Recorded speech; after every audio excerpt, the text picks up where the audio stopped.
পর আওয়ামী লীগকে নির্বাচনে স্বাগত জানানো হবে বলে জানিয়েছেন প্রধান উপদেষ্টা ডক্টর মোহাম্মদ ইউনূস। স্বৈরশাসক ইউনূস এবং ফ্যাসিস্ট ইউনূসকে এই যুক্তরাজ্য মাটি থেকে শেখ হাসিনার সংগ্রাম পরিষদ থেকে আমরা হুঁশিয়ার উচ্চারণ করে দিতে চাই, যুক্তরাজ্যের মাটিতে আপনাকে নিষিদ্ধ ঘোষণা করা হলো। আপনি যুক্তরাজ্যের মাটিতে কখনো আসতে পারবেন না। যেখানে আপনাকে পাওয়া হবে সেখানে শেখ হাসিনা সংগ্রাম পরিষদের নেতৃবৃন্দ আপনাকে গণদোলাই দিবে। Doctor Mohammad Yunus sir, interior government, আপনাকে বলছি আপনি পালাতে পারবেন না, পালাতেও পারবেন না, এই মুহূর্তে ছাড়তেও পারবেন। বাধ্য হলে সবার আগে শেখ হাসিনাকেই দেশে ফিরিয়ে আনবো। আমি আপিল করলে জাতিসংঘ মানতে বাধ্য, কারণ শেখ হাসিনার পদত্যাগের দালিলিক কোনো প্রমাণ কারো কাছেই নেই। তাদের এই যে বিপ্লব, যে আমি আগে প্রথমেই বললাম বিপ্লব, কিন্তু এটা বিপ্লব হয় নাই। তো বিদেশে ছিলেন, সেই জন্য হয়তো দেশের মানুষের যে দুঃখ কষ্ট হয়তো আপনার সচক্ষে দেখেন নাই। তো যাদেরকে আপনার উপদেষ্টা বানিয়েছেন, এদের চাইতো বিজ্ঞ ব্যক্তিরা বাংলাদেশে অবস্থান করছে। আসসালামু আলাইকুম রহমতুল্লাহ, সবাই কেমন আছেন? আশা করি সবাই অনেক অনেক ভালো এবং সুস্থ আছেন। সবাইকে স্বাগতম জানাচ্ছি আমাদের আরেক নতুন ভিডিওতে। প্রতিদিনের মতো আমি আপনাদের সিরিয়াত ফারুকি আবারও চলে আসলাম নতুন একটা ভিডিও নিয়ে। আজকের ভিডিও টাইটেল এবং থাম্বনেল দেখে ইতিমধ্যেই বুঝতে পেরেছেন আজকে কি বিষয়টা নিয়ে কথা বলবো। আজকে যে বিষয়টা নিয়ে কথা বলবো খুবই গুরুত্বপূর্ণ একটা বিষয়। তো দর্শক, ইতিমধ্যে আপনারা সবাই ভিডিওর শুরুতেই কিছু অংশ দেখেছেন ভিডিওর। একটু পরে আমরা ভিডিওর বাকি অংশগুলো দেখবো। তার আগে আপনাদের ছোট একটি অনুরোধ জানিয়ে রাখতে চাই, যারা আমাদের ফারুকি অনলাইন ইউটিউব চ্যানেলটিতে এখন আছেন, প্লিজ দরকার আমাদের চ্যানেল সাবস্ক্রাইব করে সাথে থাকবেন। বেশি কথা বাড়াচ্ছি না, আমরা ভিডিওর বাকি অংশগুলো একটু দেখে আসবো। অগাস্টে ছাত্র আন্দোলনে হত্যার বিচারের পর আওয়ামী লীগকে নির্বাচনে স্বাগত জানানো হবে বলে জানিয়েছেন প্রধান উপদেষ্টা ডক্টর মোহাম্মদ ইউনূস। মার্কিন সাময়িকী টাইম ম্যাগাজিনকে দেওয়া এক সাক্ষাৎকারে কথা জানান তিনি। বৃহস্পতিবার প্রকাশিত ওই সাক্ষাৎকারে অন্তর্বর্তী সরকারের প্রধান বলেন, আওয়ামী লীগকে নির্বাচনে প্রতিদ্বন্দ্বিতা করার জন্য স্বাগত জানানো হবে। তবে তার আগে জুলাই অগাস্টে ছাত্র আন্দোলনে হতাহতের ঘটনায় জড়িত দলটি ও তাদের সহযোগীদের প্রত্যেকের বিচার নিশ্চিত করা হবে, তাদের জবাবদিহির আওতায় আনা হবে। বিচারে অপরাধী প্রমাণিত হলে তারা নির্বাচনে অংশগ্রহণের অধিকার পাবে। আইন শৃঙ্খলা যেটা নষ্ট হয়ে যাচ্ছে, একদম লওলেসনেস হয়ে যাচ্ছে, মানুষ ঘর থেকে বেরোতে পারছে না, সাধারণ মানুষ এখন মানে অতীব আপনারা তাদের রক্ষা করেন। রাষ্ট্রপতির ক্ষমতা দেখাতে বাধ্য করবেন না। ক্ষমতা দেখাতে বাধ্য হলে সবার আগে শেখ হাসিনাকেই দেশে ফিরিয়ে আনবো। আমি আপিল করলে জাতিসংঘ মানতে বাধ্য, কারণ শেখ হাসিনার পদত্যাগের দালিলিক কোনো প্রমাণ কারো কাছেই নেই। গতকাল রাষ্ট্রপতির প্রেস উইংয়ে দেওয়া এক সাক্ষাৎকারে এমনটাই জানিয়েছেন রাষ্ট্রপতি মোহাম্মদ শাহাবুদ্দিন। সেই সাথে শেখ হাসিনা ও আওয়ামী লীগকে নিয়ে করেছেন বিস্ফোরক মন্তব্য। কি বললেন রাষ্ট্রপতি, জানাচ্ছেন সহকর্মী এসআই রাজ। ছাত্র জনতার গণ অভ্যুত্থানে শেখ হাসিনা দেশ ত্যাগের পর রাষ্ট্রপতিকে অপসারণের দাবি উঠেছে অনেকবারই। রাষ্ট্রপতি শাহাবুদ্দিনকে অপসারণের দাবি উঠলেও সফল হতে পারেনি কোনোবার। এর পেছনে অবশ্য রয়েছে অনেক বড় একটি কারণ। রাষ্ট্রপতি দেশের সংবিধানের সর্বোচ্চ মর্যাদা সম্পন্ন পদ হওয়ায় দেশের সবাই রাষ্ট্রপতির আদেশ মানতে বাধ্য। তবে বাংলাদেশে ঘটে চলেছে তার বিপরীত কিছু। তবে সব ধোঁয়াশা কাটিয়ে অবশেষে মুখ খুললেন রাষ্ট্রপতি মোহাম্মদ শাহাবুদ্দিন। গতকাল তিনি বলেন, রাষ্ট্রপতির ক্ষমতা দেখাতে বাধ্য করবেন না। ক্ষমতা দেখাতে বাধ্য হলে সবার আগে শেখ হাসিনাকেই দেশে ফিরিয়ে আনবো। এছাড়া তিনি আরও বলেন, আরেকবার রাষ্ট্রপতিকে অপসারণের দাবি উঠলে শেখ হাসিনাকে দেশে ফিরিয়ে আনতে বাধ্য হব। আমি আপিল করলে জাতিসংঘ মানতে বাধ্য, কারণ শেখ হাসিনার পদত্যাগের দালিলিক কোনো প্রমাণ কারো কাছেই নেই। এসআই রাজ, নিউজ ডেস্ক। দর্শক, এখন রাজনীতিতে সবচেয়ে গুরুত্বপূর্ণ আলোচনা হচ্ছে যে আগামী নির্বাচনে আওয়ামী লীগ অংশ নেবে কি নেবে না, তাদেরকে কি নির্বাচনে অংশগ্রহণ করার সুযোগ দেয়া হবে কি হবে না, অথবা আওয়ামী লীগের কি রাজনীতি করার অধিকার আছে কি নেই। এই সমস্তগুলো নিয়ে রাজনৈতিক অঙ্গনে নানা মত, নানা পথ, দ্বিধা বিভক্তি প্রতিনিয়ত চলছে, পাল্টাপাল্টি বক্তব্য। এই সময় ডক্টর মোহাম্মদ ইউনূসকে ঘিরে একটি সাক্ষাৎকার প্রকাশ করেছে মার্কিন সাময়িকী টাইম। সেখানে তার বক্তব্যকে ঘিরে যে শিরোনামটা এসছে, তাতে ডক্টর ইউনূস বলছেন, দায়ী ব্যক্তিদের বিচার হওয়ার পর আওয়ামী লীগকে নির্বাচনে স্বাগত জানানো হবে। তার মানে এই দায়ী ব্যক্তিদের বিচারের প্রক্রিয়াটা শেষ হবার পর তার বাইরে যারা থাকবে বা অথবা এই বিচার কাজটা শেষ হবার পর তাদেরকে স্বাগত জানানো হবে। ডক্টর ইউনূসের এই বক্তব্যের সাথে বৈষম্য বিরোধী ছাত্র আন্দোলনের নেতাদের বক্তব্যের মিল আছে। তারাও মোটামুটি একই ভাষায় কথা বলছেন। তো বোঝা যাচ্ছে ডক্টর ইউনূস যে বৈষম্য বিরোধী ছাত্র আন্দোলনের নেতারা যেই বক্তব্য দিচ্ছেন সেই বক্তব্যকে তিনি অন করছেন।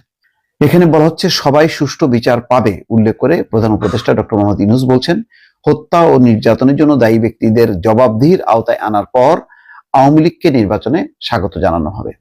মার্কিন সাময়িকী টাইমকে একথা বলেছেন তিনি। আজ বৃহস্পতিবার টাইমের এক প্রতিবেদনে এই তথ্য জানানো হয়েছে।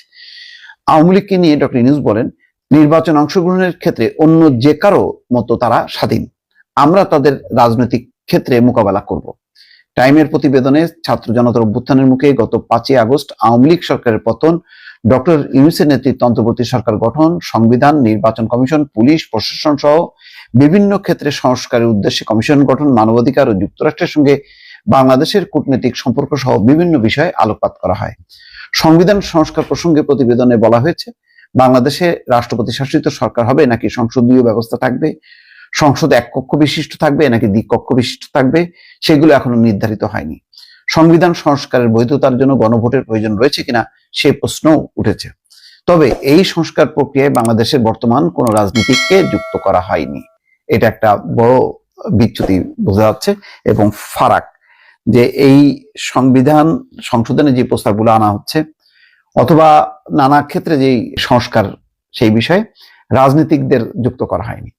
এই বিষয়ে বিএনপির তথ্য প্রযুক্তি বিষয়ক সম্পাদক AKM ওয়াহিদুজ্জামান বলেন, কোন রাজনৈতিক দলের সঙ্গে আলোচনা ছাড়াই তারা 6টি সংস্কার কমিশন গঠন করেছে। এটা ভালো লক্ষণ নয়, এটা কর্তৃত্ববাদী সরকারের ইঙ্গিত দেয়।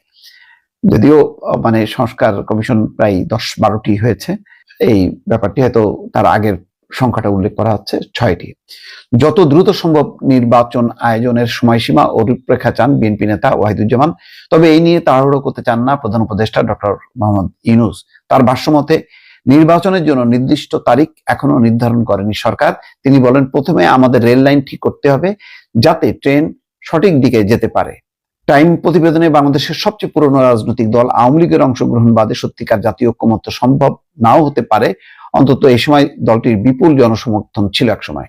বর্তমানে দেশে অবস্থান করা আওয়ামী লীগের সদস্যরা বলছেন তারা কোনো বাস বিচার ছাড়াই নির্বিচার আক্রান্ত হচ্ছেন। গত জানুয়ারি পর্যন্ত বাংলাদেশের স্বাস্থ্যমন্ত্রীর দায়িত্ব পালন করেছেন জাহিদ মালিক। আত্মগোপনে থাকা অবস্থায় তিনি টাইমকে বলেন তার বিরুদ্ধে ষড়যন্ত্রের অভিযোগে মামলা করা হয়েছে, কিন্তু তিনি আদালতে আত্মসমর্পণ করছেন না, কারণ তিনি হৃদরোগে ভুগছেন এবং মনে করছেন যে তাকে জামিন দেওয়া হবে না। জাহিদ মালিক বলেন, আমার পাসপোর্ট বাতিল করা হয়েছে, আমার পরিবারের ব্যাংক অ্যাকাউন্ট জব্দ করা হয়েছে, আমি অসুস্থ, 4 মাস ধরে আমি পরিবারের সদস্যদেরকে দেখি না। যাই হোক, অনেক কথা আছে এই সাক্ষাৎকারে। দর্শক, এইটি নিশ্চয়ই অন্যান্য বিষয় নিয়ে পরে নিশ্চয়ই আপনাদেরকে উল্লেখ করব এবং তার ইমপ্লিকেশন অর্থাৎ তার প্রভাব কি, প্রতিক্রিয়া কি হতে পারে সেটি নিয়ে আলোকপাত করার চেষ্টা করব। কিন্তু এখানে একটি বড় আওয়ামী লীগের নির্বাচনে অংশগ্রহণের ক্ষেত্রে একটি বড় বিষয় উল্লেখ করেছেন, যে বাধাটি সেটি হচ্ছে দায়ী ব্যক্তিদের বিচার হওয়ার পর আওয়ামী লীগকে নির্বাচনে স্বাগত জানানো হবে। তার মানে একটা লম্বা কিন্তু প্রক্রিয়া এখানে বোঝা যাচ্ছে যে নির্বাচনটা খুব দ্রুত হবে, এটা মনে করার কোন কারণ নেই।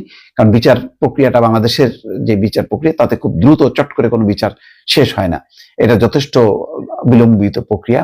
তো সুতরাং বিলম্বিত প্রক্রিয়া সেটি শেষ হবার পর যদি এই কথাটি ঠিক থাকে যে দায়ী ব্যক্তিদের বিচার অর্থাৎ গণহত্যার সাথে জড়িতদের বিচার, তাহলে বোঝা যাচ্ছে যে নির্বাচনটা বেশ সময় নিয়ে করতে চান ডক্টর মোহাম্মদ ইউনূস।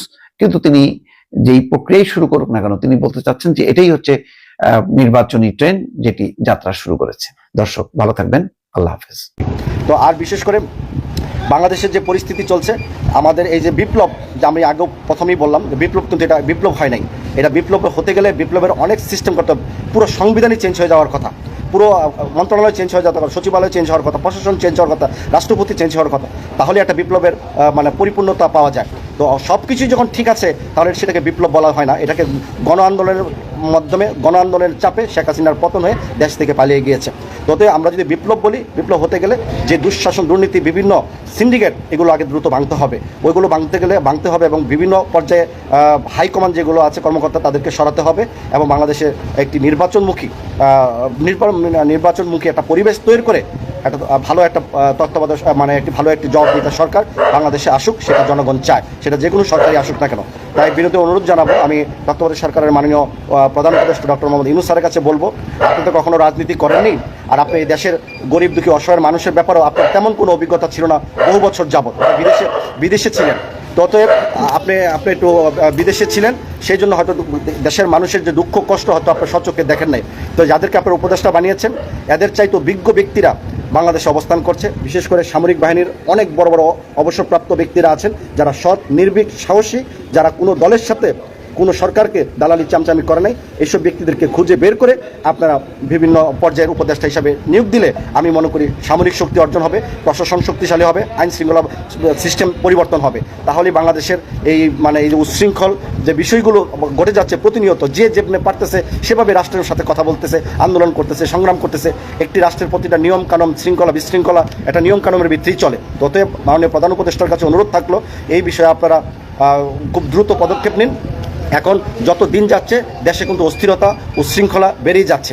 অতএব ছাত্র সমন্বয়ক যারা আছেন, আমি তাদেরকেও বলবো, আপনারা সরকারের সাথে বসে সুন্দর করে বিভিন্ন সামরিক বাহিনীর অবসরপ্রাপ্ত যারা আছেন সবাইকে নিয়ে বসুন, কীভাবে এই দেশটাকে সংস্কার মুক্ত করা যায়, কীভাবে একটি সন্ত্রাসমুক্ত দেশ করা যায়, কীভাবে দুর্নীতিমুক্ত একটি দেশ করা যায়, কীভাবে জনগণের আশা পূরণ করার লক্ষ্যে সামনে এগিয়ে যাওয়া যায়, এবং কীভাবে সামনে একটি সুষ্ঠু নির্বাচনের মাধ্যমে নির্বাচন পরিবেশ তৈরি করা যায়, সেই বিষয়ে সকলকে ঐক্যবদ্ধভাবে একটি ডিসিশন নিয়ে তত্ত্বাবধায়ক সরকারের মুখ থেকে এই ধরনের সিদ্ধান্ত জন্য জনগণ অপেক্ষায় আছে। প্রিয় দেশবাসী, লাইভটা অবশ্যই শেয়ার করবেন। এবং আমি মনে করি এই দেশ বর্তমানে এই তত্ত্বাবধায়ক সরকার আসার পরে যে একটা শান্তি শৃঙ্খলা বজায় থাকার কথা ছিল, সেই শান্তি শৃঙ্খলা কিন্তু বজায় বাংলাদেশে নেই। তো আমি মনে করি সামরিক বাহিনীর ঊর্ধ্বতন কর্মকর্তাদেরকে নিয়ে, যারা সাবেক রিটায়ার্ড পারসন, তাদেরকে নিয়ে বসে আমি মনে করি আইন শৃঙ্খলা এবং সামরিক শক্তি অর্জন করার একটা খুবই সম্ভব বলে আমি মনে করি। প্রিয় দেশবাসী, যেখানে আরেকটি কথা না বললেই নয়, বাংলাদেশের রাজনৈতিক কিছু দলগুলো বিভিন্ন পর্যায়ে সারা বাংলাদেশে আনন্দ মিছিল, মিটিং, সমাবেশ, কমিটি, বাণিজ্য এগুলো করে যাচ্ছে, একটা সমাজের মধ্যে একটা উচ্ছৃঙ্খল সৃষ্টি হচ্ছে, রাজনীতি প্রতিহিংসা সৃষ্টি হচ্ছে। তাই আমি তত্ত্বাবধায়ক সরকারের কাছে কাছে দৃষ্টি আকর্ষণ করব, এখন কোনো রাজনৈতিক পরিস্থিতি রাজনীতি দলগুলো এখন শুধু খালি তাদের দল গুছানো ছাড়া অন্য কোনো মিটিং, মিছিল, সমাবেশ না করতে পারলে আমার মনে হয় দেশে উচ্ছৃঙ্খল বিশৃঙ্খলা সৃষ্টিগুলো বন্ধ হবে। তাই যতক্ষণ পর্যন্ত তত্ত্বাবধায়ক সরকার নিজ দায়িত্বে দেশে শান্তি শৃঙ্খলা ফিরিয়ে না আনতে পারবে, ততদিন পর্যন্ত কোনো রাজনৈতিক দল সমাবেশ, মিটিং উচ্ছৃঙ্খল যেন না ঘটে, এরকম যেন পরিবেশ থেকে রাজনৈতিক দলদেরকে যেন বিরত থাকার জন্য অনুরোধ জানান। সেই বিষয়ে আমিও অনুরোধ জানাচ্ছি তত্ত্বাবধায়ক সরকারের প্রধানের কাছে। প্রিয় দেশবাসী, লাইভটা অবশ্যই শেয়ার করবেন। ধন্যবাদ সবাইকে। আসসালামু আলাইকুম। আর বিশেষ করে আমরা জনগণ শান্তি চাই, এই দেশে উচ্ছৃঙ্খলা নয়। ধন্যবাদ। প্রিয় দর্শক, এই বিষয়টা নিয়ে আপনার মতামত জানতে চাই, কমেন্ট সেকশনে জানাতে ভুলবেন না। আমাদের চ্যানেলে নতুন থাকলে চ্যানেল সাবস্ক্রাইব করে সাথে থাকবেন। এই বিষয়টা নিয়ে আপনার প্রতিক্রিয়া দ্রুত কমেন্টে জানিয়ে ফেলুন। দেখো।